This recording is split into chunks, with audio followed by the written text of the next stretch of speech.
Do you know that a lot of people out there right now, one of their biggest struggles is that they're not being consistent with their daily workouts. They're not being consistent with their daily self-care. And there's a lot of reasons connected to it, right? Time, they're confused on what to do, they're not motivated, they're injured. There's a lot of things. This is one of the topics I talk to people about all the time. So here's something that I want you to do. I want you to make sure that you're doing this first step of understanding why it's important for you. So in other words, like connecting the dots. Connecting the dots to how self-care, and when I say self-care, I mean movement, nutrition, and sleep.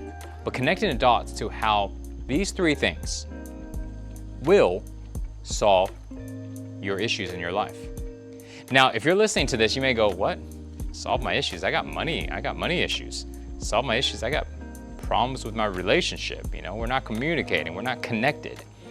How will getting sleep solve that? And this is what I mean. If you don't connect the dots to this, then you may respond in that way, and then from there, why would you work on getting more sleep? Why would you go and clean up your diet, right? If you don't care of getting like in really, really good shape. The people that do, they have the why. But there's a lot of us that would like to have it, but we don't really care. It's not as important.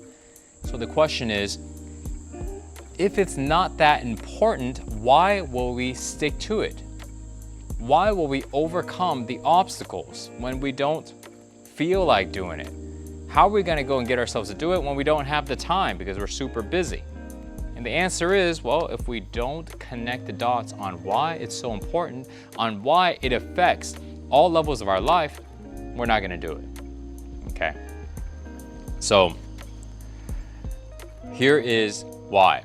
And when I talk about movement first, what I mean is a full spectrum of movement. Movement is not just going jogging, it's not just doing resistance training, it's not just flexibility, it's not just meditation, right, which is still part of movement. Movement, when I say full spectrum of movement, I mean all movements. The functionalities of your body needs to be able to be tense, and your body needs to be able to relax. Your body needs to be able to move fast, and your body needs to be able to move slow. Your body needs to be very stiff and strong, and your body needs to be able to be very flexible and soft. Your body needs to have a full spectrum if you want to have a full experience of life with your body. If you don't care and you want to only have partial experience, then you will do partial movements.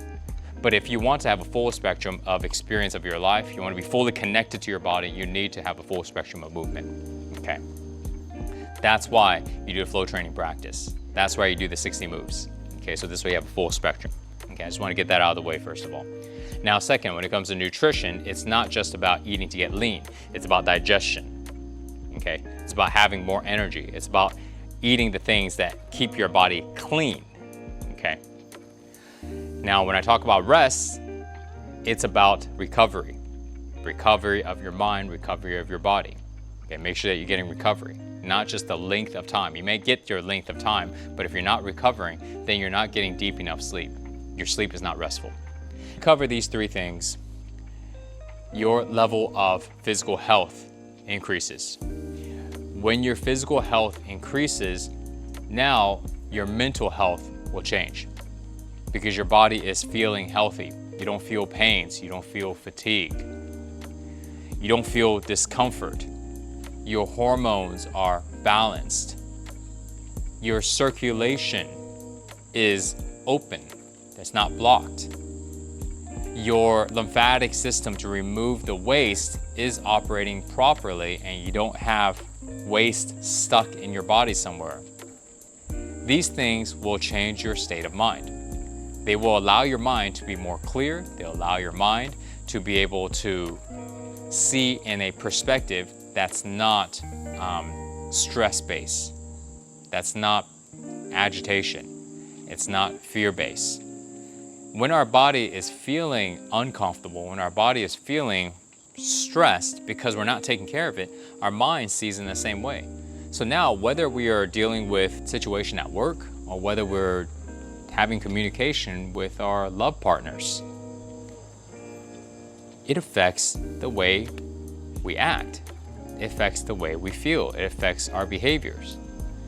But when we go ahead and change our state of mind and body because we are actually taking care of ourselves, every aspect of our life improves. Now we're able to be more calmer. Now we're able to see the situation more clear. Our mind becomes more clear because when our body is not feeling well and it feels agitated, our mind races. Our mind sees the same situation with that agitation, with that stress, which means if you are in a conversation with somebody and your mind is racing with all of these things, it becomes difficult to pay attention. It becomes difficult to have a positive outcome from this situation. The outcome of this situation will probably be something that is going to support more stress. But when we take care of our self-care, now everything improves.